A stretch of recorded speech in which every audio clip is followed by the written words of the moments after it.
Welkom bij Sal's Place podcast.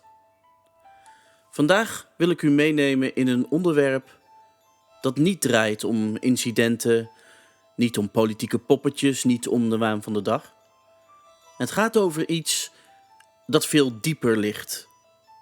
De manier waarop macht, taal en werkelijkheid zich langzaam van elkaar hebben losgemaakt. We leven in een tijd waarin bestuurders steeds meer woorden gebruiken, maar steeds minder zeggen. Een tijd waarin beleidsdocumenten dikker worden, maar de inhoud dunner. Een tijd waarin burgers steeds beter voelen dat er iets schuurt, maar nauwelijks nog woorden hebben om te beschrijven wat dat precies is. En dat is precies waar ik het vandaag over wil hebben. De stille, bijna onzichtbare crisis die ontstaat wanneer een samenleving haar vermogen verliest om eerlijk te spreken over wat ze ziet. Dit is Sal's Place podcast. Meer nieuws, diepgang en onverklaarbare zaken.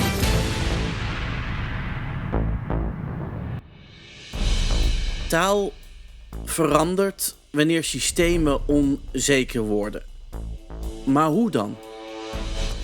Wanneer een systeem, of dat nu een bedrijf, een overheid of een internationale organisatie is, onzeker wordt, verandert de taal. En dat is geen politieke observatie, maar een sociologische wetmatigheid. In stabiele tijden is taal concreet. Ze verwijst naar dingen die iedereen kan zien. Prijzen, banen, veiligheid, grenzen, energie, onderwijs. Maar wanneer systemen onder druk komen te staan, wordt taal abstracter. Ze verschuift van concrete problemen naar conceptuele paraplu's, zoals transities, strategieën, kaders, roadmaps, resilience, alignment, governance. Het zijn allemaal woorden die bedoeld zijn om richting te geven, maar die in de praktijk vooral dienen om onzekerheid te maskeren.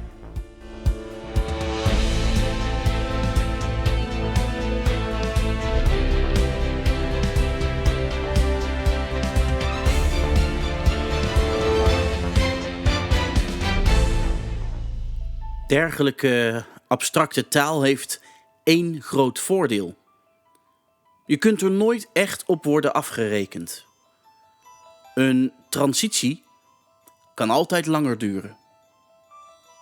Een strategie kan altijd worden bijgesteld. Een kader kan altijd worden herzien. Een roadmap kan altijd worden geüpdate. En zo ontstaat een taal die niet langer beschrijft wat er gebeurt, maar die vooral voorkomt dat iemand hoeft te zeggen wat er misgaat. Je kunt daarbij spreken over een bestuurlijke bubbel, een wereld met eigen regels. Want wat er vervolgens gebeurt is dat bestuurders steeds meer gaan spreken in een taal die alleen binnen hun eigen kring nog betekenis heeft. Een taal die functioneert als een soort toegangspas. Wie haar beheerst, hoort erbij. Wie haar niet begrijpt, staat buiten. Maar die taal heeft een prijs. Want zodra bestuurders alleen nog met elkaar kunnen praten binnen die abstracte kaders, verliezen ze het vermogen om te spreken over wat ze werkelijk zien. En dat is misschien wel de kern van het probleem. Niet dat bestuurders niet weten wat er speelt, maar dat ze het niet meer kunnen uitspreken zonder het risico te lopen dat ze worden gezien als afwijkend, onbetrouwbaar of zelfs gevaarlijk. In zo'n omgeving wordt twijfel een bedreiging. Nuance wordt een risico. En eerlijkheid wordt een luxe die niemand zich kan veroorloven. Het gevolg is dat iedereen binnen het systeem elkaar bevestigt in dezelfde aannames, dezelfde analyses, dezelfde frames. Niet omdat ze per se waar zijn, maar omdat ze veilig zijn. En zo ontstaat een voorgeschreven werkelijkheid.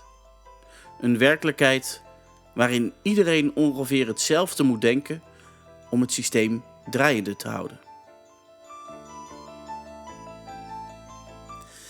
Wanneer een systeem onzeker wordt, grijpt het instinctief naar controle. Dat is geen politieke keuze, maar een psychologische reflex. We zien dat in Europa op allerlei manieren terugkomen. Meer centralisatie, meer regelgeving, meer digitale structuren, meer militaire ambities, meer financiële instrumenten. Het is alsof men denkt: als we het maar groot genoeg maken, complex genoeg, technologisch genoeg, dan komt het vanzelf goed. Maar controle is geen antwoord op onzekerheid. Controle is een reactie op angst. En angst is een slechte raadgever. Want hoe meer controle een systeem probeert te organiseren, hoe meer het de verbinding verliest met de mensen voor wie het bedoeld is. Het is alsof je een huis probeert te verstevigen door steeds meer muren te bouwen, totdat je uiteindelijk zelf niet meer naar buiten kunt. Die bestuurlijke reflex om alles te structureren, te controleren en te centraliseren creëert een kloof. Niet omdat burgers radicaliseren, maar omdat ze voelen dat de taal van hun leiders niet meer aansluit op hun eigen ervaring. Mensen herkennen zich niet in de abstracties. Ze herkennen zich niet in de geruststellende woorden. Ze herkennen zich niet in de analyses die worden gepresenteerd alsof ze onvermijdelijk zijn. En wanneer woorden niet meer overeenkomen met de werkelijkheid, ontstaat er wantrouwen. Niet omdat mensen boos zijn, maar omdat ze intuïtief aanvoelen dat er iets niet klopt. Het is hetzelfde gevoel dat je krijgt wanneer iemand je aankijkt en zegt dat alles goed gaat, terwijl je aan alles merkt dat dat niet zo is. Dat gevoel is niet politiek. Dat gevoel is menselijk. En het is belangrijk om te begrijpen dat dit geen ideologisch verhaal is. Dit gaat niet over links of rechts, niet over partijen, niet over kampen. Dit gaat over iets veel fundamentelers. De relatie tussen macht en werkelijkheid. Wanneer bestuurders niet meer kunnen zeggen wat ze zien, kunnen burgers niet meer vertrouwen op wat ze horen. En dan ontstaat er een kloof die niet wordt veroorzaakt door boze burgers, maar door een systeem dat zichzelf heeft aangeleerd om niet meer te spreken in menselijke taal. Waarom gebeurt dit? Waarom durven bestuurders niet meer te zeggen wat ze zien? Het antwoord is simpel en menselijk. Het antwoord is zelfbehoud. In een systeem dat draait op consensus is afwijking gevaarlijk. Wie te eerlijk is, kan worden gezien als onvoorspelbaar. Wie te concreet is, kan worden gezien als onhandig. Wie te kritisch is, kan worden gezien als onbetrouwbaar. En dus ontstaat er een cultuur waarin iedereen elkaar bevestigt. Niet omdat ze het per se eens zijn, maar omdat niemand het risico wil lopen om de eerste te zijn die iets anders zegt. Het is dezelfde dynamiek die je ziet in bedrijven die te groot zijn geworden. In overheden die te complex zijn geworden. En in organisaties die hun eigen logica zijn gaan volgen. De oplossing ligt niet in meer regels, of meer structuren, of meer controle. De oplossing ligt in iets veel eenvoudigers en tegelijkertijd veel moeilijkers. Dat is namelijk het herstellen van de verbinding tussen taal en werkelijkheid. En dat begint bij het stellen van eerlijke vragen. Vragen die niet bedoeld zijn om te provoceren, maar om te begrijpen. Vragen die niet worden gesteld vanuit wantrouwen, maar vanuit nieuwsgierigheid. Wat zien we werkelijk? Wat werkt er echt? Wat durven we niet te benoemen en waarom niet? Wanneer we die vragen weer kunnen stellen zonder angst, zonder framing, zonder dat iemand meteen in een kamp wordt geplaatst, ontstaat er ruimte. Ruimte voor nuance.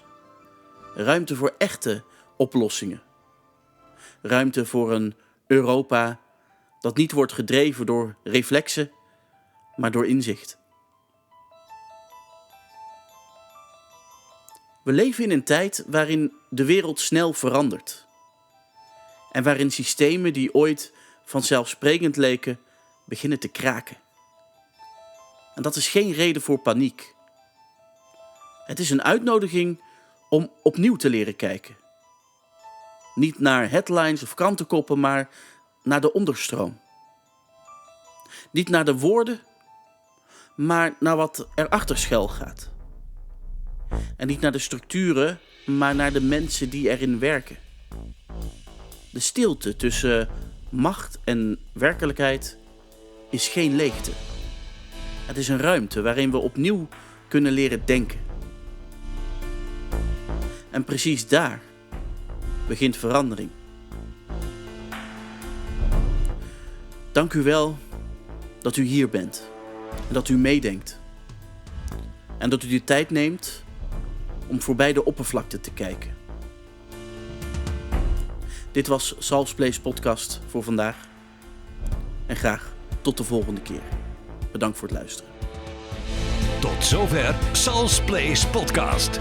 Volgende week meer. Kijk voor het laatste nieuws op salsplace.nl.